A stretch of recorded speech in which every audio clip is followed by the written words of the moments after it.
Sir आज आप जो है गौरी हत्याकांड घटना स्थल पर आए, आपको क्या जानकारी मिली? देखो, गौरी में जो हुआ है ना, ये नया नहीं है। हजारों साल से ये हमारे साथ होता आ रहा है।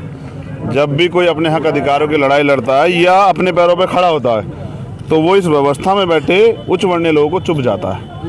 यही हुआ इस परिवार के साथ, और जो हुआ है उसको शब्दों में बयान नहीं किया जाता, लेकिन उसके होने के बाद जो कार्रवाई हुई है वो ये है कि जिसको बेटी बचाओ बेटी पढ़ाओ के नारे दिए जाते हैं, उसका खोखला सच ये है कि एक बच्चे की उसकी माँ की रेप करके हत्या कर जाती है, उसके 10 साल के भाई की, उसके पिता की, और अपराधियों को पकड़ने की जगह पुलिस एक निर्दोष को, जो भी निर्दोष बताया जा रहा है परिवार द्वारा, उसको पकड़ के ले जाती है। और क्योंकि मामला दबाना, अब क्योंकि मामला मुख्यमंत्री की जाति के लोगों से जुड़ा हुआ है तो उन लोगों का बचाव करना है, इसलिए उनको बचाने के लिए, आरोपियों को बचाने के लिए एक निर्दोष को भेजा गया है। और मेरा प्रयास ये है कि जो दोषी है उसको सजा मिले, कोई निर्दोष जेल ना जाए और न्याय हो। और ये घटना आज की नहीं है, ये घटना आओ माँ आ जाओ, ये घटना चली आ रही है लंबे समय से, 2017 से 2019 से। इससे पहले भी कई बार उन पे हमले हुए हैं,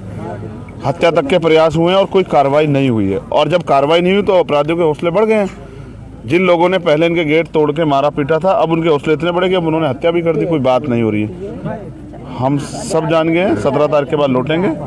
अगर सीबीआई जांच नहीं होगी, दोषियों पे कार्रवाई नहीं होगी, पीड़ित परिवार को न्याय नहीं मिलेगा, उनकी रक्षा सुरक्षा नहीं होगी, उनके हक अधिकार पे जो डाका पड़ रहा है उनकी ज़मीनों पे उसकी सुरक्षा नहीं होगी, तो 17 तारीख के बाद मैं खुद आकर डीएम ऑफिस के बाहर धरने बैठूंगा और तब तक धरने से नहीं उठूंगा जब तक हमारी मांगे पूरी नहीं हुई। 25 तारीख से ये मैटर खुलासा नज़र में आया सबके, लेकिन आप तो अब तक कहाँ थे? आज जो है 13 तारीख में आया, आज 18 दिन का गए। मैं अकेला आदमी हूँ।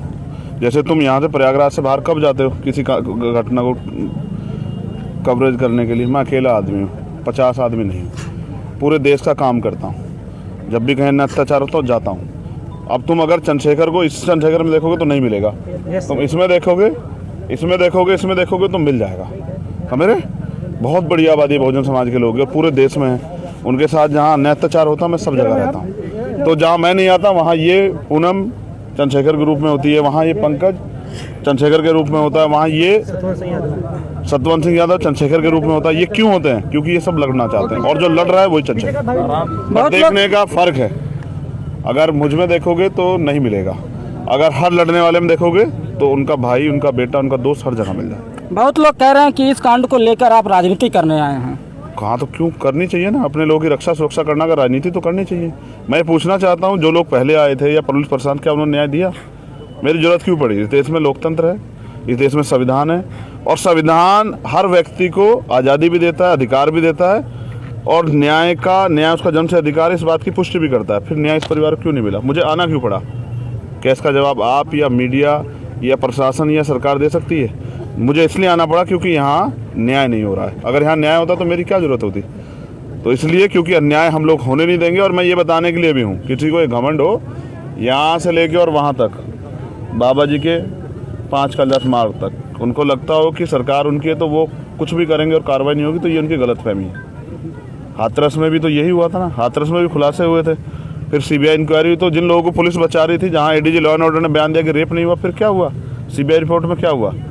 तो हमें सीबीआई की जरूरत क्यों पड़ रही है? क्योंकि लोकल पुलिस और सरकार मिलके हमारी हत्याओं को सुसाइड साबित करने में लगी हुई है। हमें न्याय चाहिए और न्याय हम लेकर रहेंगे। और अगर इसको राजनीति कहा जाता तो कहिए राजनीति, और होनी चाहिए राजनीति।